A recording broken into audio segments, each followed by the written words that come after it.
Bella Padilla, lumipad pa Cebu para i-check kung okay lang si Kim Chiu.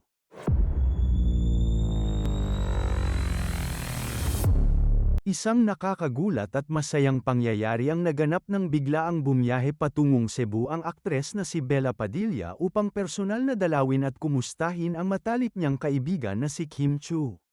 Si Kim, nakasalukuyang abala sa paggawa ng teleseryeng The Alibi kasama ang aktor na si Paolo Avellino, ay kitang-kita ang pagkabigla at tuwa sa litrato na ibinahagi ni Bella sa social media. Sa naturang larawan, makikita si Kim na tila hindi makapaniwala sa pagdating ng kanyang kaibigan, na malinaw namang nagdala ng saya sa kanyang araw. Sa caption ng post, ibinahagi ni Bella ang kanyang saloobin, "She might think that I flew and drove all this way to make her feel good, but days like this and seeing that she's doing well make me feel 100% better too." Sa madaling sabi, para kay Bella, hindi lamang si Kim ang nakinabang sa pagbisita, kundi siya mismo ay nakaramdam ng ginhawa at kasiyahan sa pagkikita nila. Bukod sa pagiging magkaibigan, pareho rin silang ipinanganak sa ilalim ng zodiac sign na Taurus, na ayon kay Bella ay isa sa mga dahilan kung bakit magkatugma sila sa pananaw sa buhay at sa paraan ng pagharap sa mga pagsubok. Ayon sa kanya, isa sa kanilang pagkakapareho ay ang tahimik ngunit matatag na pagresolba sa mga problema, madalas ay hindi na nila kailangang magpaliwanag ng mahaba sa isa't isa. Ibinahagi rin ni Bella ang isang mahalagang alaala na patunay ng kanilang matibay na koneksyon.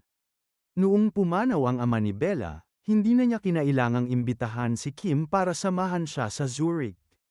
Alam na agad ni Kim kung paano siya susuportahan, at walang pag-aalinlangan itong dumating para magbigay ng lakas ng loob.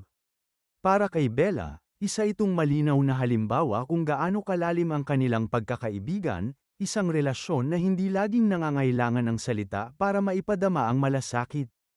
Sa pagpapatuloy ng kanyang mensahe, buong pagmamalaki niyang sinabi, "You're one of my smartest, strongest friends, Kim. I hope you get a few days to rest and breathe after this cycle of taping. Always proud of you, Kimmy. As I will keep on saying, anytime, anymore." Isang simpleng mensahe, ngunit puno ng paghanga at suporta para sa kanyang kaibigan na walang tigil sa trabaho at sa paghahatid ng saya sa kanyang mga tagahanga.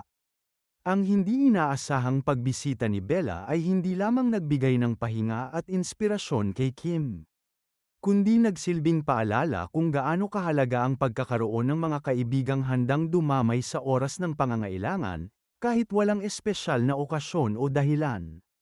Sa mundo ng showbiz na mabilis ang takbo at puno ng pressure, ang ganitong klase ng pagkakaibigan ay tunay na pambihira. Para sa maraming netizens na nakakita sa post ni Bella, malinaw na ang kanilang samahan ay higit pa sa simpleng pagkakaibigan sa industriya.